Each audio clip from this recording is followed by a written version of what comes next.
បាទជម្រាបសួរបាទពីចំការមន Chanery ទូពូជឈើបាទនេះគឺផ្លែមនទុំខ្មៅច្រើនបាទបងប្អូនចាប់អារម្មណ៍ទេអាចតាក់ទង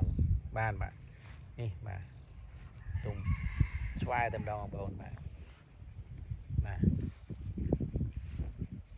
ខ្មៅពេញដើមបាទបងប្អូននេះញ៉ាំបាទអានេះគឺផ្លែសល់ប្រហែលជា30%ទេបាទប៉ុណ្ណាបាទពួកយើងបេះអស់ច្រើនទៅហើយបាទទុំគ្រប់ដើមបាទខ្មៅផ្អឹសមកបាទបងប្អូនចាប់អារម្មណ៍ទេអាចតាក់ទងបានបាទនេះបាទខ្មៅអញ្ចឹងបាទនេះខ្មៅអញ្ចឹងបាទបងប្អូនបាទទីតាំងស្ថិតនៅភូមិសំរិទ្ធឃុំដំបូលស្រុកប្រតាក់ដំបូលខេត្តកំពង់ធំបាទបងប្អូនទុំអញ្ចឹងបងប្អូនបាទណានេះខ្មៅអញ្ចឹងបង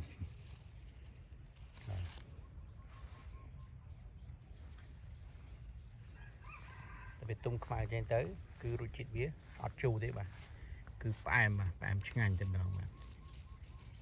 នេះផ្អែមឆ្ងាញ់បាទនេះបងប្អូននេះបាទខ្មៅផ្អឹសមកគេនេះបេះមកយើងហូបតែម្ដងបាទនេះហើយសូមបញ្ជាក់ថាផ្លែមនយើងពីហូបយើងអត់លាងទឹកទេបងប្អូនបាទព្រោះផ្លែឈើធម្មជាតិ 100% បាទនេះបាទផ្លែទុំបាទស្រោបមកបាទយើងហូបទាំងអញ្ចឹងតែម្ដងអត់លាងទឹកទេបងប្អូននេះបាទហ្នឹងគឺផ្លែ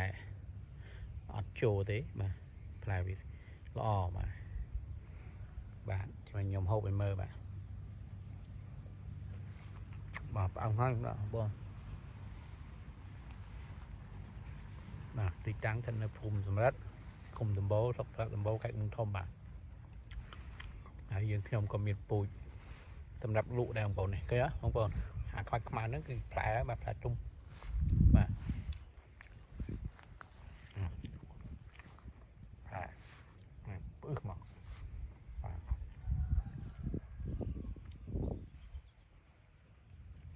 បាទអរគុណច្រើនបាទសម្រាប់ការទស្សនាបាទអរគុណច្រើន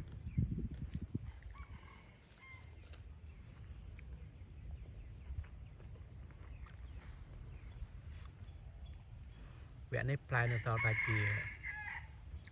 30%ទេបងប្អូនបាទជិតអស់ហើយបាទសល់តិចដែរទេបាទប្រហែលជាខ្ទង់ណាត់ទឹកទៀតអស់ហើយបាទឬក៏ដាច់ខែធ្នូនឹងអាចអស់ហើយបាទដាច់ខែវិច្ឆិកាបាទសំទោសបាទមិនខែធ្នូទេដាច់ខែវិច្ឆិកាមានអស់ហើយដល់ពេលខែធ្នូមានមួយវគ្គទៀតបាទមានមួយវគ្គទៀតគឺវគ្គនេះគឺអស់ខែវិច្ឆិកាបាទ